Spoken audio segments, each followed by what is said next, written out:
Welcome back to yet another video. This is Dave Media, and today being on a SABA Day, a day which was born in 1990 out of bloody unyielding defiance against a one-party state. For decades, this SABA Day has been the day the streets breathe fire, tear gas, mass mobilization, and total paralysis across the country.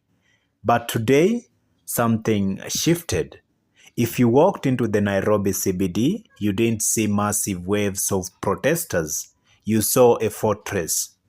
Barbed wire framing parliament, roadblocks on Thika Road, and a plainclothes security rounding up individuals before a crowd could even form.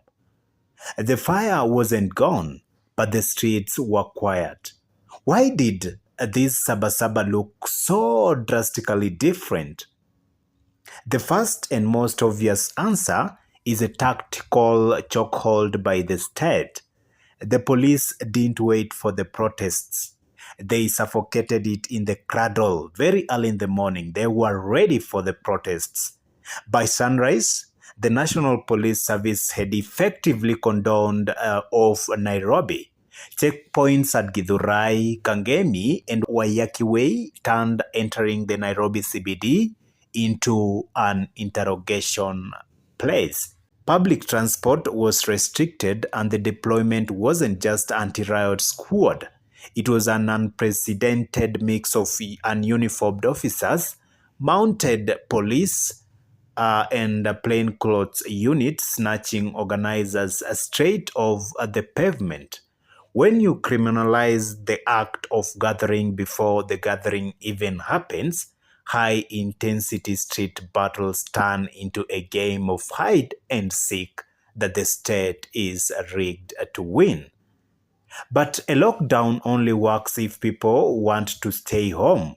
And that brings us to the second deeper reality, the absence of the political machine. Traditionally, SABA was fueled by the organizational muscle and the deep pockets of established opposition parties.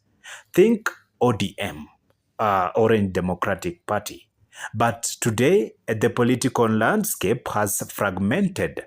With the rise of the broad-based government, traditional opposition figures have traded the tarmac for cabinet offices and government partnership. In cities like Kisumu, once the undisputed epicenter of maandamano, leaders spent the day launching development projects instead of leading marches. Without political heavyweights backing the logistics, the traditional massive machinery of mobilization simply wasn't there. But don't mistake this silence for defeat. What we are witnessing isn't the death of a dissent, it's the evolution of it. The legacy of the Gen Z-led anti-finance bill movement fundamentally changed the playbook.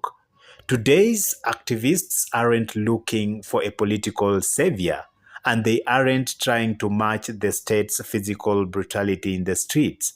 The battleground has heavily migrated online. A mobilization is happening in a decentralized X spaces, Telegram groups, and TikTok lives.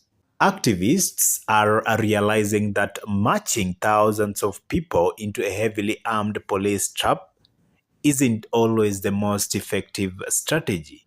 Instead, the focus has pivoted towards a long-term accountability, tracking extrajudicial killing, digital advocacy, legal petitions, and economic boycotts.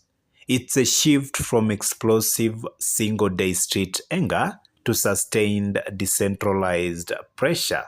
So was SABA a failure? Only if you measure a movement by the volume of tear gas canisters fired. The subdued nature of the protests show a government deeply terrified of another mass uprising, using every tool in the arsenal to lock down the capital. But it also shows a citizenry adapting. The streets may have been quiet, but the underlying systemic issues, The cost of living, governance reforms, and the demand for accountability are louder than ever. The fire didn't go out, it just went underground. What do you think? Is the era of massive street protests over, or is this just the calm before the next storm? Let me know in the comment section below. Don't forget to like, subscribe, and hit the notification bell for more deep dive updates like this. See you in the next video. Goodbye.